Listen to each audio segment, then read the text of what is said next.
बलिष्ठ नेतागण ये अधिवेशन में कर्नल सिंह स्टेडियम अधिवेशन में भाग लेने के लिए आए। डेलीगेट भाइयों को, बहनों को, पेंशनर्स को, युवा शक्ति की, नारी शक्ति की मैं स्वागत करता हूं, अभिनंदन करता हूं। आप भारी संख्या में आए, पूरा वेन्यू पैकअप हो गई। आपका उत्साह बढ़ गई।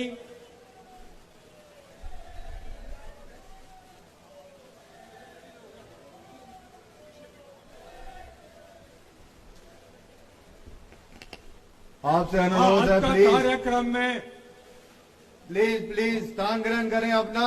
आज का कार्यक्रम में सब्जेक्ट कमेटी पे चर्चा करने के लिए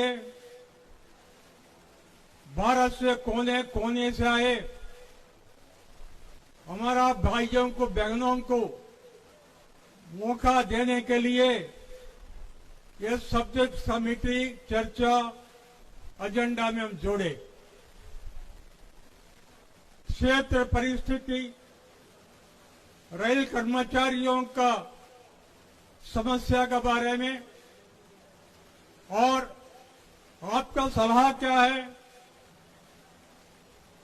आप फील्ड में काम किए, अनुभवशाली है और शक्तिशाली बन गए। सीक्रेट बैलेट इलेक्शंस में एनएफआईआर यूनियंस को जिताए। मैं आपको धन्यवाद करता हूं। भारी संख्या में ये दफा हमारा यूनियन जीते। 2 जगह 1% डिफरेंस से हम मान्यता लेने में विफल हो गए, मैं मानता हूं। यह संदर्भ में दिसंबर 24 इलेक्शन के बाद में ये राष्ट्रीय अधिवेशन हो रहा है दिल्ली में।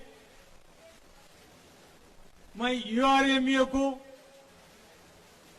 धन्यवाद करना चाहता हूं।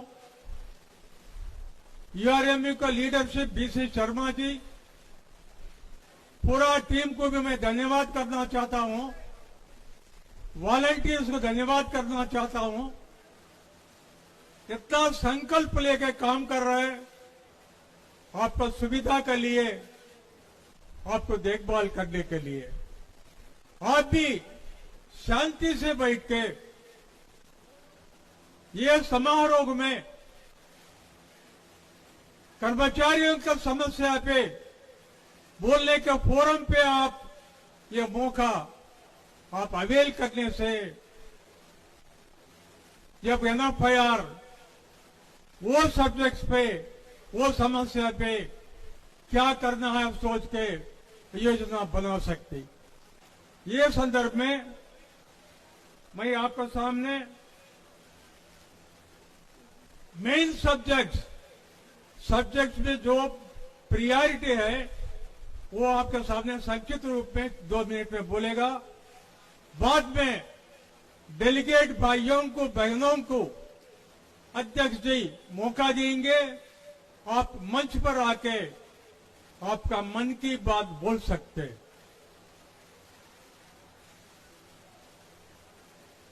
पहली टॉपिक पुराना पेंशन स्कीम। मैं ज्यादा बोलने का जरूरत नहीं। अध्यक्ष जी के संदेश में पुराना पेंशन स्कीम रिस्टोरेशन के डिमांड पे आपके सामने रखा। ये सब्जेक्ट पे पहली रिजोल्यूशन यही है। आपका ध्यान आकर्षित करने के लिए मैं हेडलाइन आपके सामने रखा। दूसरी रिजोल्यूशन 8वां सेंट्रल पे कमीशन। 8वां सेंट्रल पे कमीशन के सामने एनएफआईआर क्या प्रेजेंटेशन करना है 326 कैटेगरी के हित में पे स्ट्रक्चर के बारे में, अलाउंसेस के बारे में, इंसेंटिव के बारे में और दूसरी फैसिलिटी के बारे में यह भी एक रिजोल्यूशन है। आपका इनपुट्स भी चाहिए।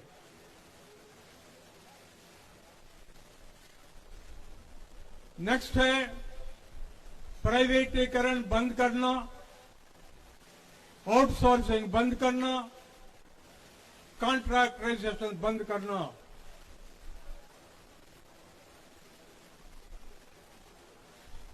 अगले प्रस्ताव, भारतीय रेल में जो वैकेंसीज है करीबन 1,70,000 वैकेंसी भरने के लिए आज का जो सिस्टम है, सिस्टम में परिवर्तन लाके आरआरबी एवं आरआरसी पैनल्स सदा ऑन हैंड रखने के लिए नया सिस्टम लाने का ये इश्यू में हम जोड़े। सरेंडर ऑफ पोस्ट हो रहा है।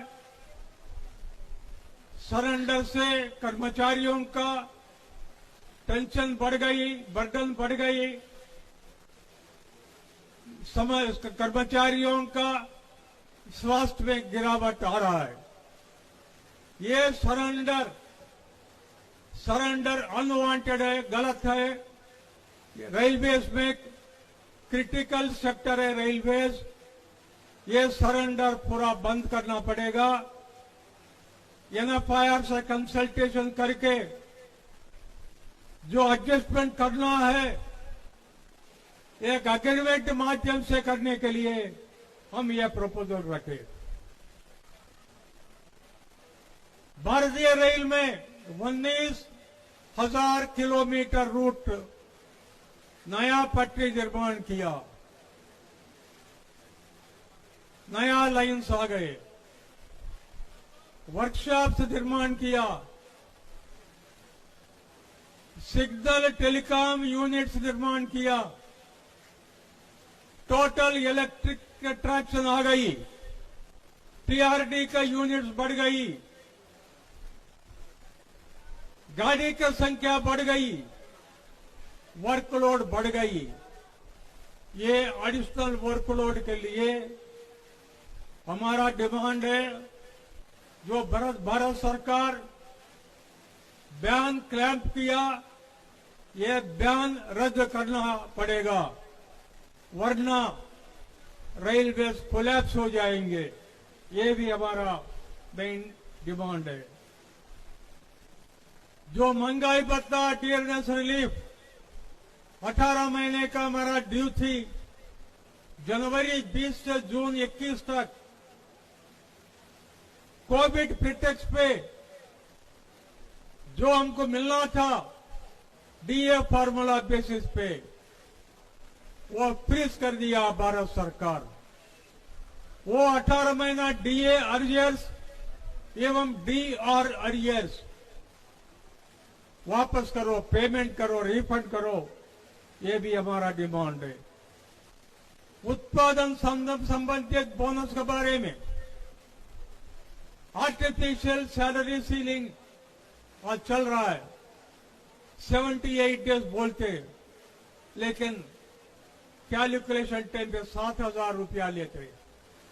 हमारा डिमांड है जब प्रोडक्टिविटी बढ़ गई, ऑपरेटिंग रेशियो इंप्रूव किया, मुनाफा, रेल ने मुनाफा कमाई, रेल कर्मचारी को डिवोशन से ये सीलिंग रिलैक्स करना, पूरा हटाना, ये भी हमारा डिमांड है। अवर्स ऑफ एम्प्लॉयमेंट में, ड्यूटी अवर्स में परिवर्तन के लिए, ड्यूटी अवर्स रिडक्शन के लिए जो एचओआर थे 2005 में भारत सरकार ने गजट नोटिफिकेशन माध्यम से इंट्रोड्यूस की, 20 साल हो गया, वर्किंग सिस्टम में चेंज आई और सस्टेन्ड अटेंशन बढ़ गई। 12 घंटा ड्यूटी रद्द करना चाहिए और 8 घंटा ड्यूटी सस्टेन्ड अटेंशन बेसिस पे इंटेंसिव क्लासिफिकेशन के लिए हम डिमांड किया रिव्यू करने के लिए ये प्रस्ताव माध्यम से। मैन पावर के लिए रेल मंत्रालय ने हर साल 25,000 पोस्ट सरेंडर करने का एक कार्यक्रम शुरू किया। वर्ष 2024-25 में 28,890 पोस्ट सरेंडर कर दिया 17 जोन्स में, प्रोडक्शन यूनिट्स में। इससे सिस्टम ज्यादा डैमेज हो गई, सेफ्टी स्टैंडर्ड से डिटीरिएशन आई। हमारा डिमांड है ये one way traffic man power planning आप बंद करिए और रनिंग स्टाफ भाइयों का बहनों का kilometerage allowance TA element income tax exemption का एनएफआईआर का डिमांड नंबर 13/2012 12 साल से चल रहा है। रेलवे बोर्ड चेयरमैन का 3 डिवो लेटर गई, मेंबर फाइनेंस का चिट्ठी गई, वित्त मंत्रालय से जवाब नहीं आती। ये प्रस्ताव माध्यम से हमारा डिमांड है बैकडेट से इनकम टैक्स एग्जम्पशन किलोमीटरेज में देना चाहिए।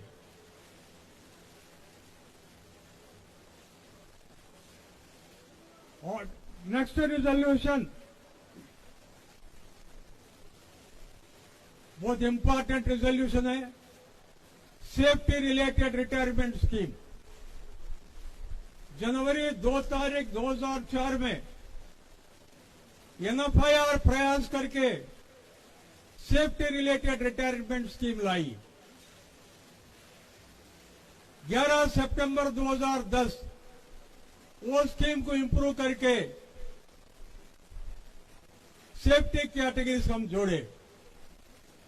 इसका फायदा मिली, सेफ्टी कैटेगरी कर्मचारी 55 साल से एज कम पे रिटायरमेंट ले सकता, वॉलंटरी। लड़के को नौकरी की गारंटी थी।